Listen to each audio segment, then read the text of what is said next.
ડભોઈ તાલુકાના તીર્થધામ ચાણોદમાં પ્રાથમિક આરોગ્ય કેન્દ્રનું દાનમાં મળેલું આલીશાન મકાન આજે જર્જરિત અને અરીસાન હાલતમાં પડ્યું છે। બિલ્ડિંગની છત પર વિકરાળ મોટા જાડી ઝાંખરાનો જમાવડો થયો છે અને જે ચોમાસા કે વાવાઝોડામાં ખાબકીને રસ્તાઓ પર ખતરો બની શકે છે। આ કેન્દ્ર 25 થી 30 આસપાસના ગામો માટે જીવંત રેખા છે, પરંતુ તંત્રના નજરઅંદાજથી રાહગીરો અને દર્દીઓ જોખમમાં છે। લોકો પૂછે છે કે નવીનીકરણ ક્યારે થશે। વર્ષો પહેલા દાતા રમણીકલાલ પારેખે ચાણોદ ગ્રામ પંચાયત પાસે રેલવે સ્ટેશન નજીક આ મકાન લોક કલ્યાણ માટે દાન કર્યું। તે સમયે તે ગરીબ મધ્યમ વર્ગીયો માટે આરોગ્ય સેવાનું કેન્દ્ર બન્યું, પરંતુ સમય જતાં જર્જરિત થઈ ગયું। 2011માં ભાજપાની તાલુકા પંચાયત સદસ્ય ધર્મિષ્ઠાબેન માછીએ લેખિત આવેદનમાં બિલ્ડિંગમાં નવીનીકરણ, મેડિકલ ઓફિસર અને સ્ટાફ વધારવાની માંગ કરી હતી। આશ્ચર્યની વાત કે તે જ સદસ્ય આજે પણ ચૂંટાયેલી છે અને હોદ્દો સંભાળી રહી છે, પરંતુ કોઈ કાર્યવાહી થઈ નથી। ચાણોદ તીર્થસ્થાને કારતક ચૈત્ર માસમાં લાખો શ્રદ્ધાળુઓનો ઘસારો ઉમટે છે।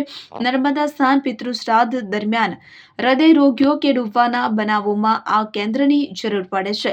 પ્રસૂતિ, ઝેરી સાપ કરડવા કે અકસ્માતમાં 20 કિમી દૂર ડભોઈ કે વડોદરા જવું પડે છે। હાલ બિલ્ડિંગની દયનીય હાલતથી દર્દીઓ અને રાહગીરો ભયભીત છે। સ્થાનિકો કહે છે કે ઝાડો ખાબક્યા તો મોટો અકસ્માત થશે। તંત્ર બસ સેવા બંધ કરી દીધી છે, પરંતુ આરોગ્ય કેન્દ્રના નવીનીકરણ પર વિચાર ક્યારે?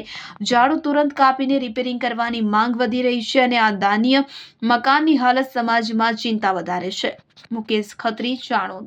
હવે જુઓ દેશ દુનિયાની તમામ ખબરો તમારી આંગળીના ટેરવે। ઉઠાવો મોબાઈલ અને ગૂગલ પ્લે સ્ટોર પરથી ડાઉનલોડ કરો અમારી CN24 ન્યૂઝ મોબાઈલ એપ।